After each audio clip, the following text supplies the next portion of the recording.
Bom dia a todos. Que Jesus nos envolva nesta manhã de segunda-feira, início de semana, que Ele nos fortaleça, que possamos nos despojar de todo sentimento negativo contrário à caridade.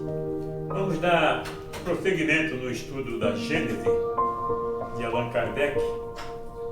A Gênese, os milagres e as predições segundo o Espiritismo. Estamos aqui no capítulo 6, na uranografia geral, o item 20, os sóis e os planetas. Vamos estudar os sóis e os planetas. Ora, ocorre que num ponto do universo, perdida entre as miríades de mundos, a matéria cósmica se condensa sob a forma de uma imensa nebulosa. Essa nebulosa está animada por leis universais que regem a matéria. Em virtude dessas leis, e notadamente da força molecular de atração, ela toma a figura de um esferoide, a única que pode revestir primitivamente uma massa de matéria isolada no espaço.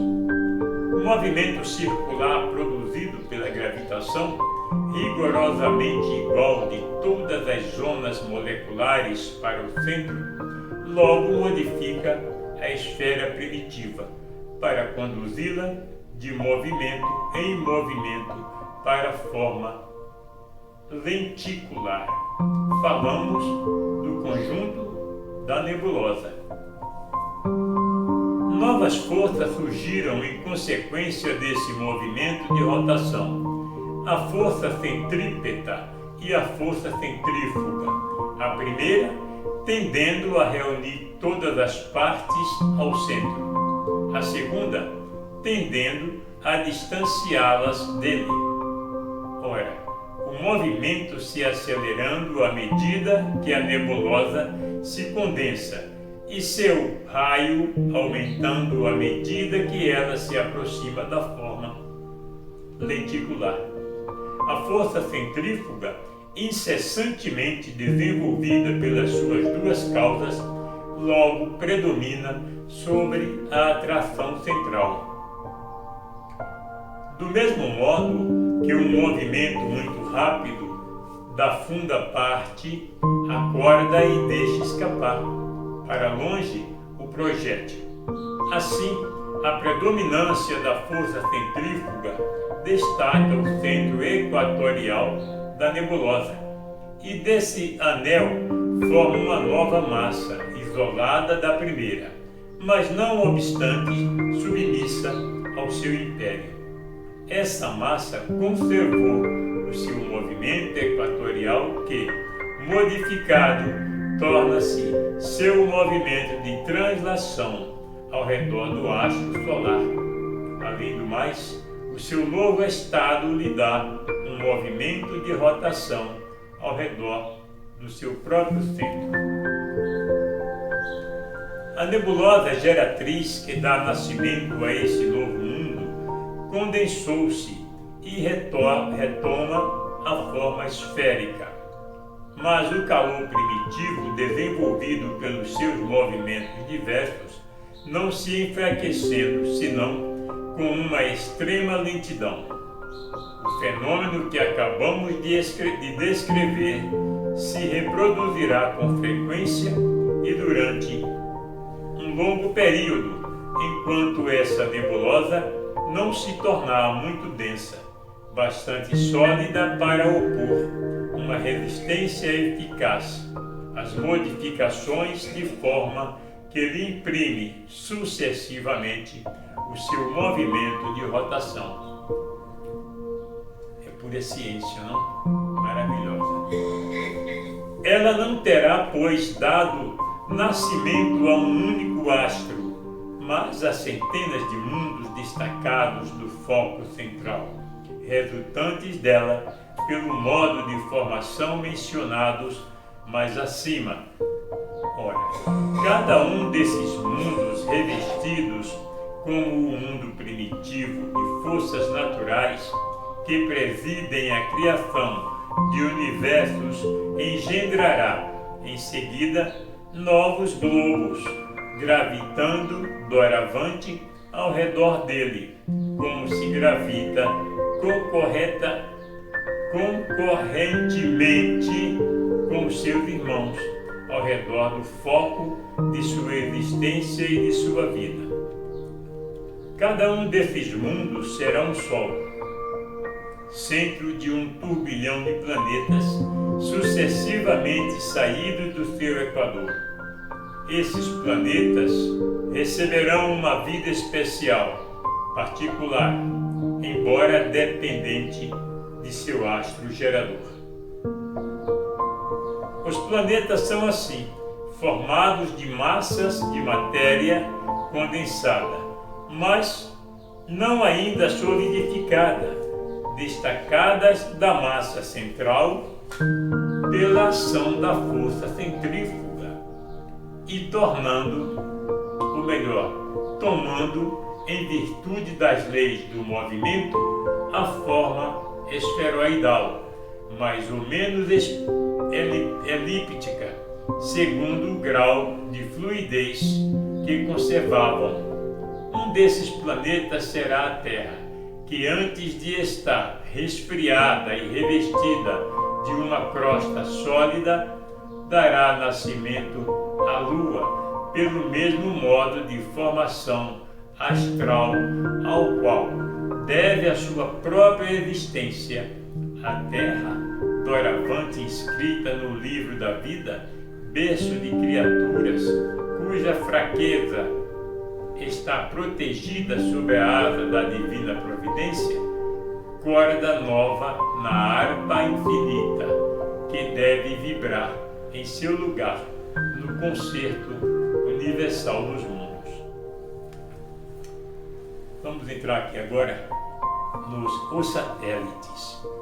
Antes que as massas planetárias houvessem atingido um grau de resfriamento suficiente para nelas operar a solidificação, massas menores, verdadeiros glóbulos líquidos, se destacaram de algumas no plano equatorial, plano no qual a força centrífuga é maior e, em virtude das mesmas leis, adquiriram um movimento de translação ao redor do seu planeta gerador, como ocorreu com estes ao redor de seu astro central gerador. Foi assim que a Terra deu nascimento à Lua, cuja massa menos considerável deve ter sofrido um resfriamento mais rápido. Ora, as leis e as forças que presidiram ao seu desligamento do equador terrestre e seu movimento de translação nesse mesmo plano agiram de tal forma que esse mundo, em lugar de revestir a forma esferoide, tornou-a de um globo ovoide, quer dizer, tendo a forma alongada de um ovo, cujo centro de gravidade estaria fixado na parte inferior. As condições em que se efetua a desagregação da Lua lhe permitiriam com dificuldade distanciar-se da Terra e a constrangerem a permanecer perpetuamente suspensa em seu céu, como uma figura ovoide, cujas partes, que as mais pesadas, formaram a face inferior voltada para a Terra, e cujas partes menos densas ocuparam o topo. Se designa por esse nome o lado virado à Terra e se elevando para o céu, é o que faz com que esse astro se nos apresente continuamente a mesma face.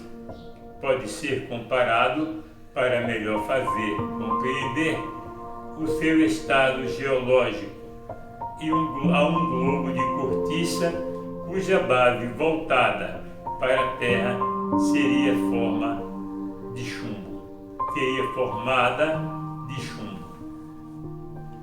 Daí, duas naturezas essencialmente distintas na superfície do mundo lunar, uma sem nenhuma analogia possível com o nosso, porque os corpos fluidos e etéreos lhes são desconhecidos.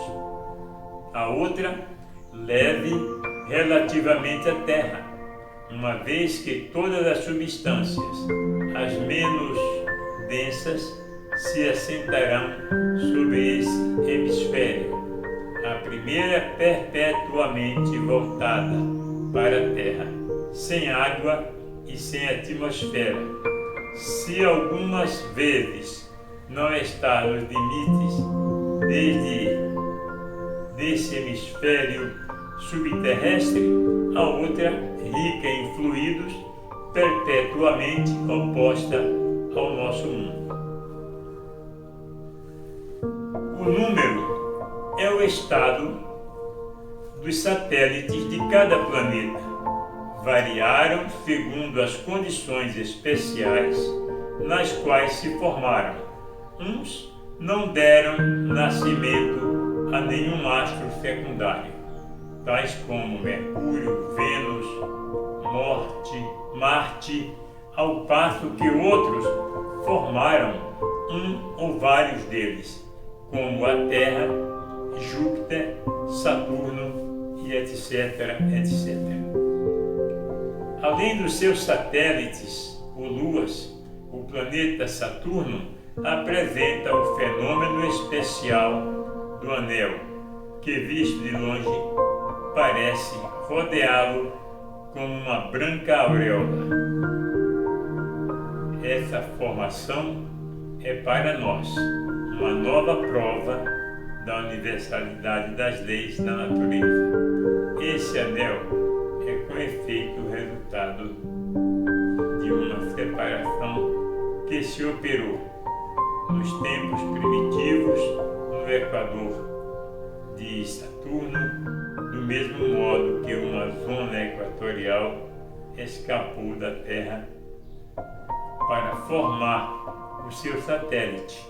A diferença consiste em que o anel de Saturno se encontra formado em todas as suas partes de moléculas homogêneas, provavelmente já num certo grau de condensação, e pôde, desse modo, continuar o seu movimento de rotação, no mesmo sentido e um tempo quase igual ao que anima o planeta. Se um dos pontos desses anel tivesse sido mais denso do que um outro, uma ou várias aglomerações de substância ter-se-iam subitamente operado, e Saturno teria contado vários satélites a mais, desde o tempo da sua formação. Esse anel é solidificado, assim como os outros corpos planetários.